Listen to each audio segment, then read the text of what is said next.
Boa tarde a todas e todos.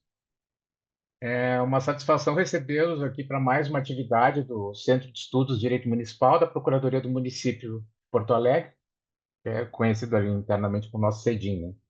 Então, o tema da palestra de hoje tem uma imensa relevância prática para a administração pública. O tema é a responsabilidade do poder público por débitos trabalhistas nas terceirizações de serviços, à luz da jurisprudência mais recente. Discussão essa que apresentou um novo formato após o julgamento do STF, o tema 1118, né, que reafirmou, né, a inexistência de responsabilidade automática do ente público e destacou a necessidade de comprovar a negligência na fiscalização dos contratos para que seja eventualmente responsabilizado o ente público, né? Interessante que esse mesmo tema foi abordado em outra palestra. Depois eu vejo com o pessoal do CEDIM, eu acho que foi no final de agosto, foi a professora Bárbara de César. Ela, como advogada, apresentou uma visão mais acadêmica e doutrinária do assunto. Ela é professora também.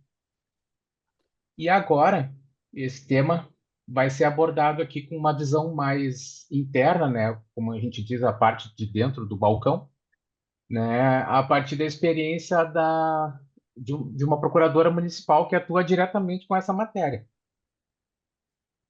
Ainda eu gostaria de registrar que esse assunto tratado hoje é uma questão bem presente no meu dia a dia, né, no dia a dia meu e do pessoal que trabalha comigo na equipe de compras e contratos na ECC. Pois a gente cuida de forma prática, né, e de forma direta da fiscalização de contratos, correta execução dos serviços prestados pela PGM, serviços contratados pela PGM, né? E por esse e por esse debate ser tão relevante para mim e para os colegas que trabalham comigo, a Carolina, né, é que a gente está hoje fazendo a mediação desse assunto, né? Então, para falar sobre esse tema, eu tenho a honra de receber a doutora Verônica Carramão Melo, que é procuradora do município de Porto Alegre, com atuação na Procuradoria de Pessoal Seletista.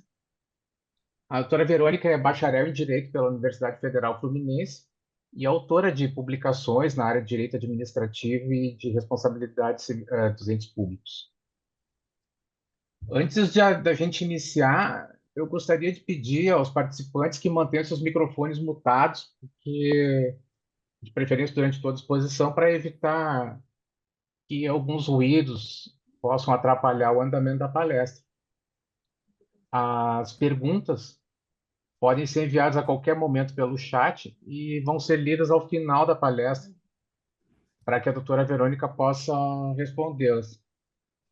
Doutora Verônica, então, assim, por mim e em nome do Cedinho, eu agradeço muito a sua disponibilidade em compartilhar conosco a sua experiência, seu conhecimento sobre esse tema, que é tão atual e desafiador.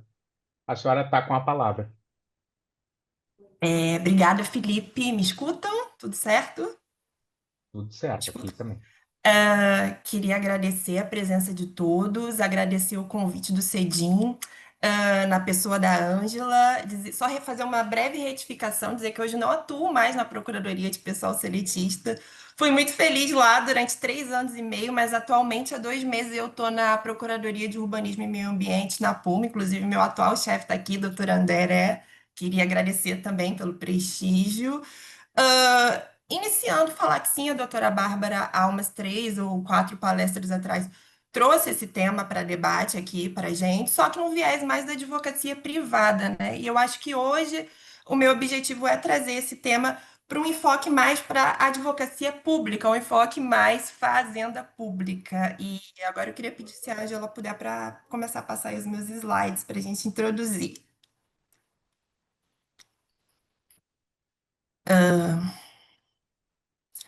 Eu vou falar hoje assim, para trazer um panorama. Eu vou trazer um breve panorama histórico sobre a questão da responsabilidade do poder público por débitos trabalhistas nas terceirizações. E, ao final, vou comentar o recente tema 1118 do STF, julgado agora em fevereiro de 2025, e que está trazendo muitas discussões, tanto doutrinárias, né, daqueles que militam na área trabalhista, como também na jurisprudência. Pode botar o primeiro slide ali? Acho que não está mais. Agora foi. Gente, para falar desse tema, não tem como a gente não passar aí pela antiga lei de licitações e contratos, né? A nossa famosa Lei 8666, que no seu artigo 71, parágrafo 1º, era expressa em dizer que a administração não pode ser responsabilizada pelos encargos trabalhistas nos contratos de prestação de serviço. Ah, esse artigo vigorava aí na época da vigência da Lei 8666, mas ele causava um certo burburinho na jurisprudência. Em razão disso, né, dessa controvérsia judicial, foi ajuizada aí nos idos de 2010 a famosa ADC 16, que tentou botar uma pá de cal nessa questão. E o objetivo de uma ação direta de constitucionalidade é exatamente essa: sanar uma controvérsia judicial relevante. E ali, no bojo da ADC 16, o STF confirmou a constitucionalidade desse artigo 71, parágrafo 1º da Lei 8666, ou seja, ratificou que, de fato, o poder público não pode ser responsabilizado por encargos trabalhistas nos contratos de terceirização, ali nos moldes do artigo 71, parágrafo 1º da 8666. Claro que isso não foi muito agradável aí para aqueles que atuam na área trabalhista, para os juízes do trabalho, procuradores do trabalho. E com isso o TST ele deu uma interpretação ampliativa nessa questão, né? A partir do julgamento da DC 16, que definiu aí a constitucionalidade do artigo 71 e entendeu, olha, a administração, como está colocado ali no quarto item, a administração ela responde sim, se falhar na fiscalização do contrato de prestação de serviços. E na época, ali nos idos de 2011, a jurisprudência do TST vinha caminhando nesse sentido de forma reiterada. E com isso, isso culminou na edição do item 5 da nossa famosa súmula 331, que basicamente sedimentou essa questão. Se puder passar para o próximo slide. Acho que. Ah, tá. Aí o item 5 ali, colocado na súmula 331, que já tratava de terceirização, mas ainda não, né, de terceirização na administração pública, colocou expressamente que a administração ela responde sim pelos encargos trabalhistas de maneira subsidiária, ou seja, primeiro responderia a prestadora de serviços, né, a contratada, caso comprovada a sua conduta culposa no cumprimento da fiscalização das obrigações trabalhistas. Essa súmula, pessoal, fundamentou e vem fundamentando as nossas condenações aqui da administração pública nas reclamatórias trabalhistas ajuizadas por trabalhadores terceirizados. E a época, até então, era o único dispositivo que a gente tinha sobre o tema. Não havia uma previsão legal dizendo que a administração responde subsidiariamente. Até porque, como eu disse, a Lei 8666, no artigo 71, ela era clara em dizer que o poder público não responde pelos encargos trabalhistas. O TST aí deu essa interpretação ampliativa, atribuindo a responsabilidade subsidiária para a administração em caso de falha na fiscalização. E essa ampliação, interpretação ampliativa é que fundamentava as nossas condenações, não havendo dispositivo legal. Então, na minha opinião, ali claramente, né, isso é minha opinião, o TST legislou sobre o tema e vinha sendo aplicado ali essa súmula, e vem ainda sendo majoritariamente pelos tribunais e juízes do trabalho. Passado isso, pessoal, a questão chegou de novo no STF. Dessa vez, agora, por um tema muito importante, que é o tema 246, né? RS 760931. E no bojo desse RE, o STF ressaltou mais uma vez que o inadimplemento dos débitos trabalhistas não transfere automaticamente ao poder público a responsabilidade pelo seu pagamento, ou seja, deixou claro que não há uma responsabilização automática pela mera presença do ente público no polo passivo da reclamatória trabalhista.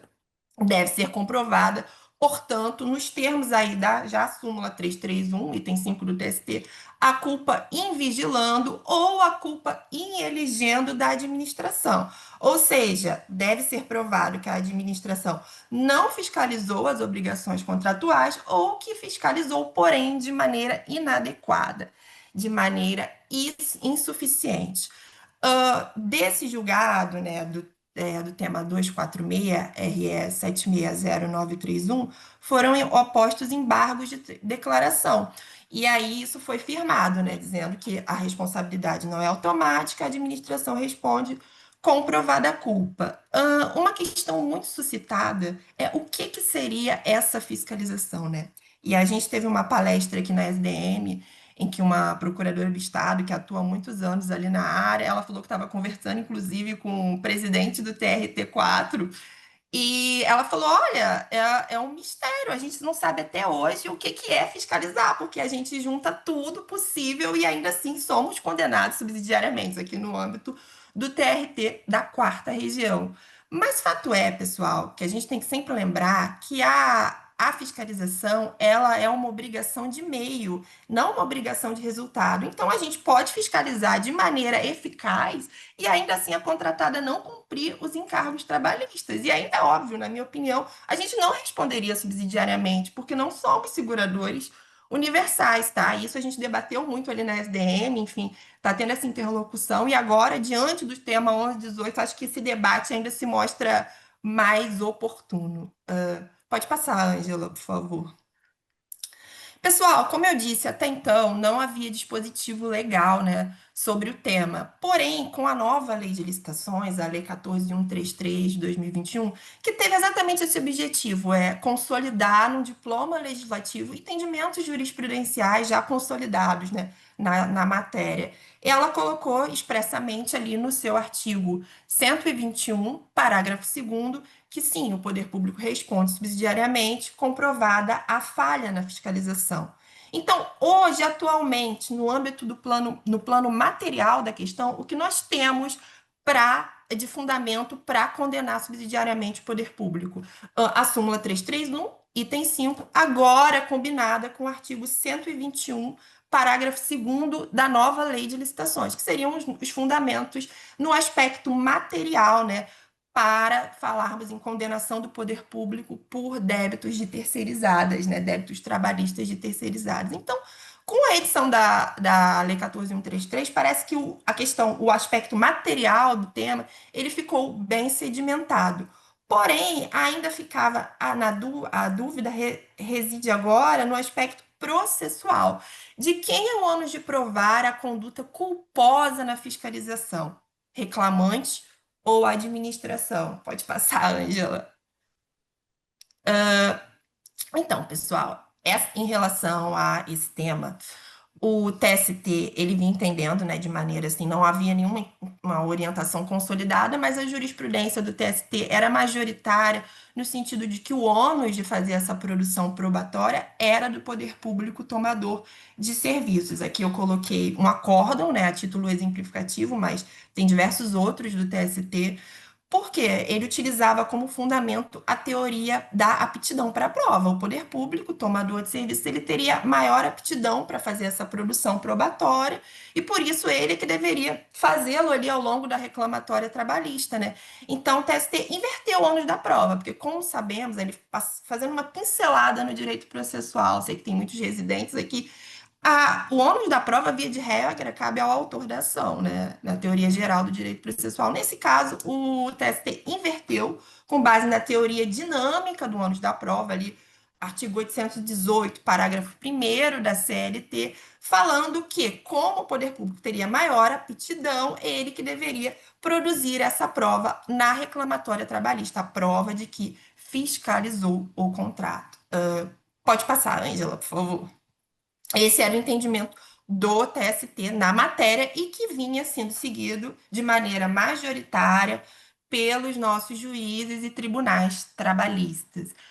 Porém, pessoal, há algum tempo estava pendente de julgamento ali no STF o tema 1118, mais especificamente o RE 1298647, oriundo da Procuradoria-Geral do Estado de São Paulo.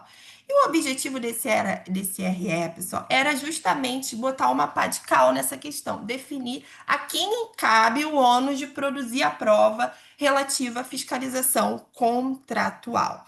Esse RE foi julgado agora, né, em fevereiro de 2025. Só para introduzir ali antes de entrar nos itens, o STF decidiu que esse ônus da prova é do trabalhador, né, e não mais da administração pública, como vinha decidindo reiteradamente o TST. Porém, é claro que no momento que saiu esse julgamento, pipocou esse julgamento, ele foi alvo de críticas ali por aqueles que militam na área trabalhista, os procuradores, de artigos de juízes do trabalho. Então, assim, as críticas esmagadoras, assim, podcasts, lives. E eu, na época, eu fui dar uma palestra ali na nossa escola sobre o tema, me debrucei sobre as críticas e ali no meu artigo e agora trago um compilado para vocês dessas críticas, umas até que eu acredito que sejam bem pertinentes. A primeira delas, pessoal, diz respeito à competência do STF para julgar a questão. Por quê? Porque a gente está tratando aqui, basicamente, de uma regra de direito processual, de ônus da prova, e não de uma matéria tipicamente constitucional. Então, ela não atrairia a competência do STF para julgar esse RE. Eu concordo com essa crítica, eu acho que o STF meio que agigantou a sua competência para abarcar essa questão e julgar por entender uma questão relevante de repercussão, mas, de fato, não é uma matéria tipicamente constitucional. É uma matéria que envolve ônus da prova, regra de direito processual, ali, CPC, CLT, e quando muito tangencia a Constituição. Porém, fato é que o STF entendeu por bem julgar o tema e está aí julgado, mas a crítica, sim, é pertinente em relação à competência. Outra crítica que se faz, né, e que se tem feito, é que o trabalhador ele teria que produzir uma prova negativa do fato, uma prova diabólica. E ele, por ser uma parte hipossuficiente, não teria condições de fazer essa produção probatória. Olhem no meu artigo e aqui eu rebato essa crítica. Tá bom, mas o que o STF decidiu em linhas gerais? Em linhas gerais, o STF atribuiu o ônus da prova ao autor da ação, aplicou a regra geral de distribuição do ônus da prova. Mas entendo que nada impede que o juiz, como dirigente presidente da instrução processual, inverta esse ônus da prova no caso concreto.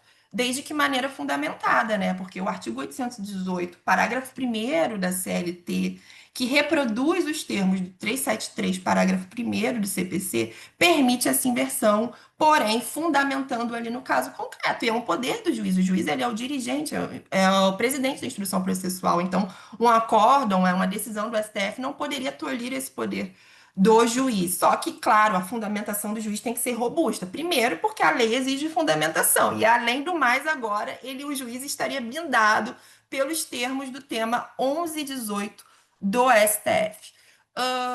Continuando, para o ministro Fachin, pessoal, que foi voto vencido aí nesse RL, ele fez uma crítica ferrenha ao julgado e falou que estaria terceirizando o ônus da prova, né?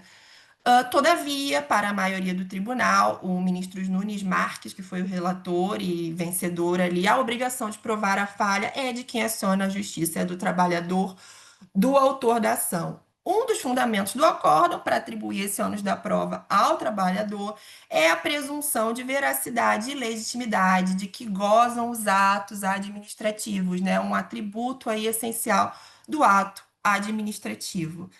Tá? Bom, depois, se vocês quiserem, eu posso, assim, fornecer esses slides, assim, eu estou me utilizando eles como parâmetro só para ter uma baliza. Pode passar, Ângela, por favor. Tá, aí adentrando, pessoal, na tese propriamente dita, eu sei que muitos de vocês são residentes, provavelmente estão estudando aí para provas de advocacia, concursos públicos. É um momento de vida que eu passei por muitos anos não pesquisei, mas sei que esse tema deve estar pipocando em provas de primeira fase para procuradoria. Então, para quem está estudando para advocacia pública, decorar a literalidade ali do tema, né? Dos itens importantes, com certeza vai cair assim, já está caindo. E também discursivas aí, eu acho que pode vir ali como dentro de uma contestação trabalhista, assim, como já vi cair contestação trabalhista em provas de advocacia pública. Então também não descarto a possibilidade numa discursiva, mas numa objetiva, acho que esse tema é muito certo de cair, assim. E adentrando, pessoal, no tema propriamente dito, agora eu vou comentar um pouquinho item por item. O primeiro item, ele traz o cerne geral da questão, onde o STF atribui o ônus da prova ao autor da ação, ao reclamante, ao trabalhador, remanescendo imprescindível a comprovação da existência de um comportamento negligente ou do nexo de causalidade entre o dano causado, né, pelo inadimplemento dos débitos trabalhistas e a conduta do poder público, omissiva ou comissiva. Ou seja, essa prova do comportamento negligente ou e do nexo de causalidade entre o dano e a conduta da administração deve ser feita pelo trabalhador, né? Está explícito no item 1 da tese. Mas como que o trabalhador deve produzir essa prova? Por qual meio? Daí a gente já vai para o item 2 da tese. O STF exige que o trabalhador ou o sindicato, o Ministério Público, demais órgãos públicos que atuam aí na seara trabalhista, encaminhe uma notificação formal às administrações públicas respectivas, municípios, estados, União, para cientificar a administração, o poder público desse descumprimento. Mas aqui, pessoal, vale registrar uma coisa muito importante. Aqui o STF, ele não quis exigir uma formalidade excessiva nessa notificação. Basta que seja dado ciência inequívoca ao poder público do descumprimento das obrigações trabalhistas pela contratada, seguida de uma omissão administrativa pelo trabalhador, pelo Ministério Público, pela Defensoria Pública, no bojo da reclamatória trabalhista, que estará comprovada essa falha na fiscalização contratual. E isso, inclusive, foi relatado no corpo do acórdão, tá? Pelo ministro Nunes Marques, que disse expressamente ali, eu coloco no meu artigo, é esclarecer minimamente o que se trata. E é claro, não se pode exigir do trabalhador, que já é uma parte hipossuficiente, que já está tendo o encargo de produzir essa prova, uma formalidade excessiva aqui. Tem que ser dada ciência inequívoca. E o meio que isso deve ser feito? Se é do trabalhador diretamente, entendo que o meio seria o correio eletrônico oficial, das prefeituras, dos estados e da União. E se vier de um órgão público oficial, como o Ministério Público, Defensoria Pública, acredito que a comunicação pode ser através de ofício, né, que é um mecanismo oficial de troca de informações entre órgãos públicos, tá? Continuando, com relação ao item 3, ressalto que esse item foi uma sugestão do ministro Flávio Dino, que conseguiu trazer e colocar esse item na tese, e que ele quis explicitar que quando se está falando de garantir condição de segurança, higiene e salubridade dos trabalhadores, não temos responsabilidade subsidiária com base na súmula 331, nem com base na lei de licitações, mas uma responsabilidade direta do poder público aí pelo fundamento do artigo 5º-A, parágrafo 3º da Lei 6.019, que é a Lei do Trabalho Temporário. Então, ele quis deixar claro que garantir as condições de segurança, higiene e salubridade é uma obrigação do poder público, um dever legal, e que caso o poder público não garanta essas condições, mesmo para os trabalhadores terceirizados, ele tem uma responsabilidade que é direta. Isso aí foi colocado na tese por sugestão do ministro Flávio Dino. Então é isso. Continuando, o item 4 ele traz garantias, né, que a administração deve comprovar ali para mostrar que fiscalizou esse contrato. E a gente, né, nós aqui que atuamos na administração pública, temos que tomar muito cuidado com esse item, porque é o item que vai ser utilizado pelos juízes e tribunais para exatamente tentar botar a nossa responsabilidade, porque se a gente não provar que está aplicando essas garantias, né, vai ser ali vai ser coisa assim certa da gente ser condenado, né? E sei que muitos entes já regulamentaram. Aqui no município de Porto Alegre, a gente está correndo atrás para regulamentar e é muito importante. E quais seriam essas garantias que a administração deverá, segundo a tese? A primeira delas é exigir da contratada a comprovação de capital social integralizado, compatível com o número de empregados, né, que é uma exigência trazida ali também pela Lei de Trabalho Temporário, Lei 6.019, no seu artigo 4º B. E a outra garantia, essa mais importante, são as medidas trazidas pelo artigo 121, parágrafo 3º da Lei 14.133. Essas garantias seriam quais? Seria exigência de caução, o pagamento direto ao trabalhador, o pagamento em razão do fato gerador, a criação de uma conta vinculada no bojo da administração pública para pagar esses débitos trabalhistas de terceirizadas. Tá? São garantias muito eficazes, porém de difícil implementação, principalmente no âmbito de nós aqui, municípios. E que são trazidas aí já na Lei 86, não, desculpa, na Lei 14.133, no artigo 121, parágrafo 3º, porém, a lei estabelecia uma mera faculdade ao poder público para adotar essas garantias. E com a edição do tema, né, com o julgamento do tema, e o item 4, ele diz expressamente nos contratos de terceirização, a administração pública deverá. Ou seja, me parece que a tese do STF convola em faculdade, o que a lei trazia como faculdade, em uma obrigação, um dever ao poder público. Então, a gente tem que tomar cuidado e correr ali para implementar essas garantias. Não houve até então modulação de efeitos, né, desse tema, mas eu entendo que, como a lei estabelecia uma mera faculdade e o tema passou a estabelecer uma obrigação, que esse item deve ter efeitos prospectivos, ou seja, ele só pode começar a ser efetivado a partir do julgamento da tese, tá? Mas é uma opinião pessoal que eu coloco no artigo, não tivemos modelação de efeitos e, claro, correr atrás para regulamentar o quanto antes para a gente tentar escapar sempre que possível do cumprimento, né, do pagamento dessas obrigações trabalhistas que, assim, causam um passivo enorme, principalmente aqui no âmbito dos municípios, que o nosso orçamento é menor. Pode passar, Ângela, por favor. Tá, aí eu coloquei a literalidade do artigo 121, parágrafo 3º, né, com as garantias que a Lei 14.133 traz para a administração nos contratos de prestação de serviços, de terceirização, e coloquei expressamente o poderá, né, fazendo esse contraponto. A tese traz uma obrigação, mas a lei trazia uma mera faculdade, e aí isso aí traz algumas discussões. Pode passar também, Ângela, por favor. Pessoal, agora acho que trouxe um panorama geral, né, da questão, do tema, e a aplicação jurisprudencial. Olha, conversei com outros colegas, inclusive procuradores de outros estados, e que têm falado que alguns tribunais já têm, né, aplicado o tema 11, 18 e afastado, né, a nossa responsabilidade ali pelo pagamento dos encargos trabalhistas.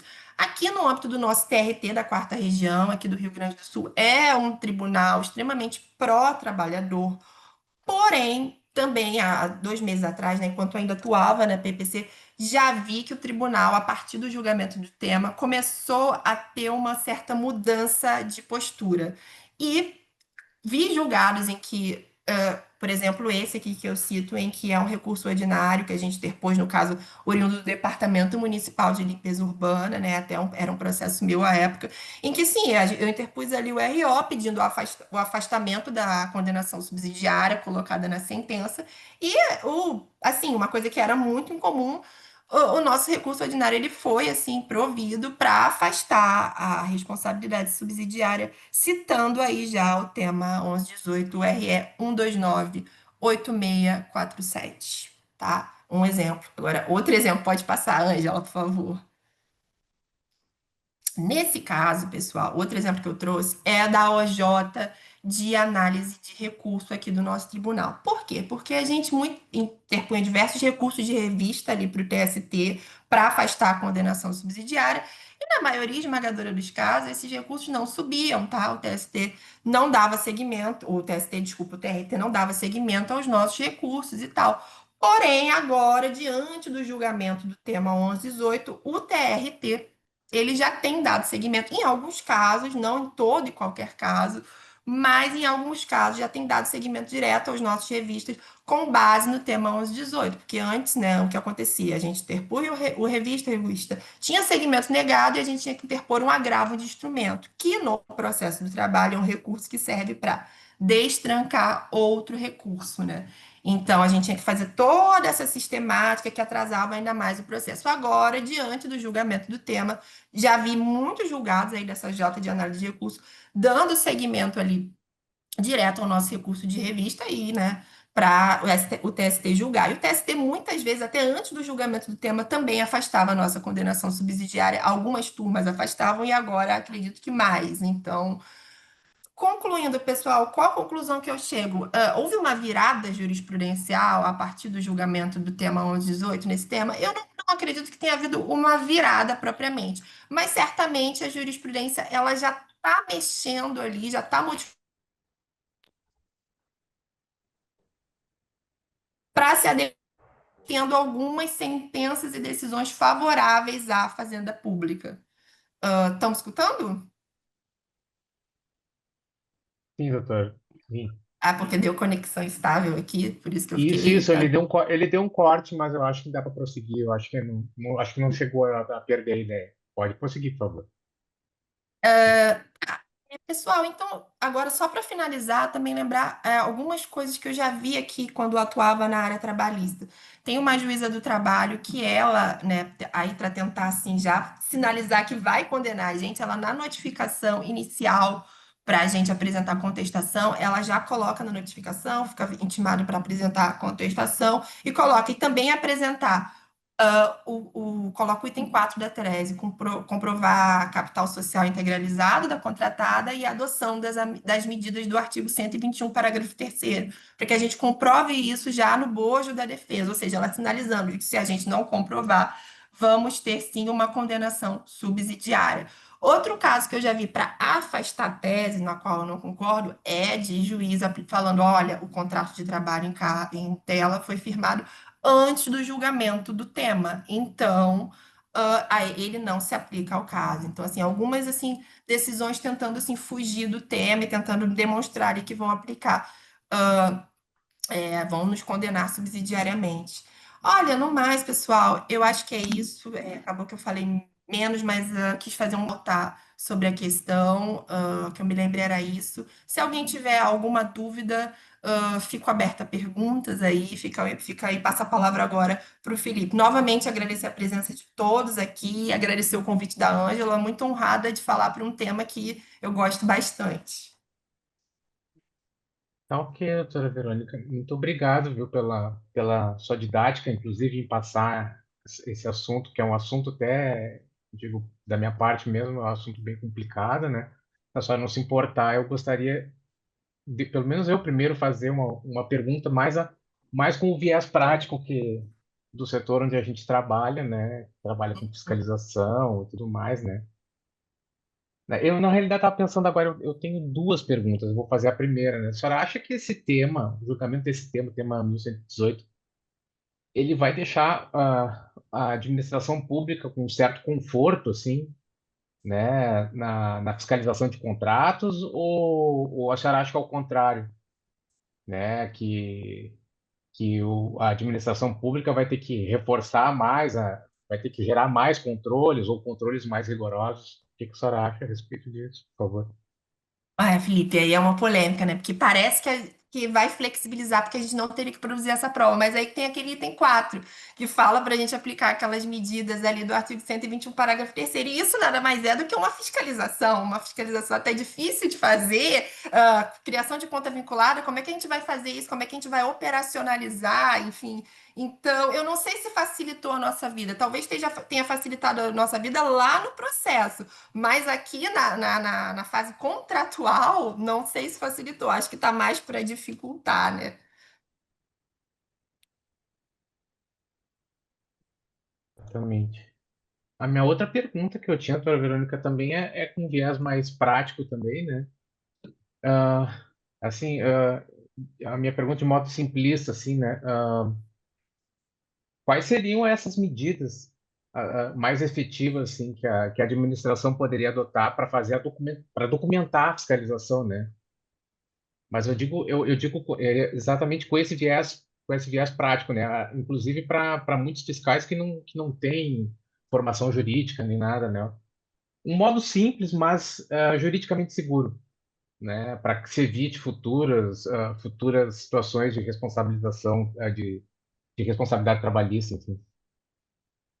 Eu acredito assim, atualmente o que que a gente faz? A gente junta ali os comprovantes de pagamento de salário, comprovante hora extra, né, que a gente paga também, vale transporte, vale alimentação, né, comprovamos que pagamos, e aí junta a portaria dos fiscais do contrato, dos fiscais do serviço, assim, geral, isso que a gente entende por fiscalizar, mas seria isso uma fiscalização, assim, por isso que muitas vezes a gente é condenado. Talvez a gente precisasse de algo mais, assim, efetivo, talvez de um diálogo ali mais próximo com a prestadora, e ali fazer essa cobrança mês a mês, ali, uma coisa mais detalhista ali, comprovando para que a gente escape totalmente, né? Porque por mais que a gente não tenha tem agora em tese que produzir essa prova, né? Pode ter a inversão, eles podem pedir para a gente provar o cumprimento daquelas medidas do artigo 121, então a gente não tem como escapar da fiscalização, né? Então acho que sim, precisa uma coisa assim mais efetiva. Eu acho que falta um pouco de efetividade na nossa fiscalização, pelo menos aqui eu acho no âmbito do município de Porto Alegre, sabe? De trazer mais assim essa proximidade ali com a prestadora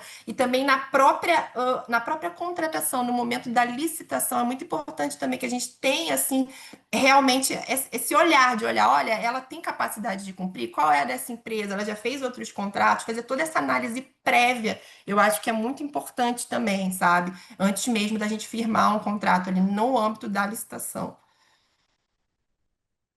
Tá certo. Doutor, eu estou olhando aqui. Eu não sei se depois o Cedinho pode me ajudar a ver se tem mais alguma, se tem alguma pergunta no chat. A princípio eu passei aqui, eu dei uma vistoriada aqui e alguns comentários elogiando a palestra, mas perguntas, doutora, não tiveram perguntas. É isso?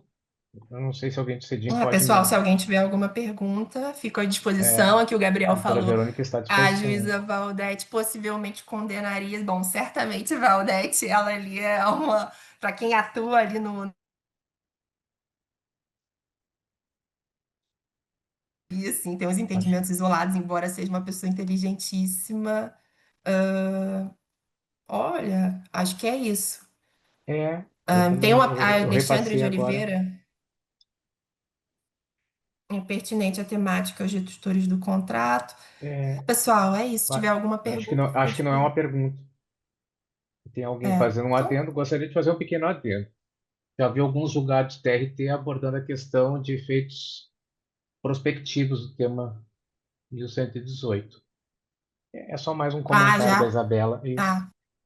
Ah, interessante, não sabia. Legal, bom saber que estão se adotando efeitos prospectivos. Ah, interessante, Exato. É. legal. É, Ah, são então é elogios. E isso, eu acho que é pessoal. isso. É. Eu não sei se a senhora gostaria de fazer algumas considerações aí finais, né, em relação ao tema, ao que foi explanado pela senhora. A gente fica à disposição Olha, para lhe ouvir.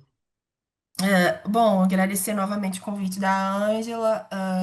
Também falar que eu já tinha feito uma palestra sobre isso na SDM, tem meu artigo, que eu já falei também na outra palestra sobre isso, que eu trato desse tema. Basicamente, aqui é um compilado no meu artigo. Quem tiver interesse em ler, está publicado ali no Migalhas. A Ângela já mandou em outra oportunidade o link para vocês. Agradecer a presença de todos, o Leonardo agora, doutor Leonardo, que está na PPC, eu vi que também está aqui, agradecer a presença do colega e, no mais, saudar a todos e espero que seja convidada para outras oportunidades para debatermos temas tão relevantes para a nossa administração pública. Com certeza. Bom, doutora, eu gostaria de lhe agradecer pela clareza, pela generosidade em compartilhar o seu conhecimento. Eu gostaria de agradecer também ao Cedim, né, por ter me feito o convite para estar mediando o evento. E, claro, a todos os participantes, né, todos que acompanharam a palestra. Da minha parte, foi uma satisfação, estar com vocês aqui e espero que nos encontremos nos próximos eventos, próximas palestras. Da minha parte, boa tarde e até breve.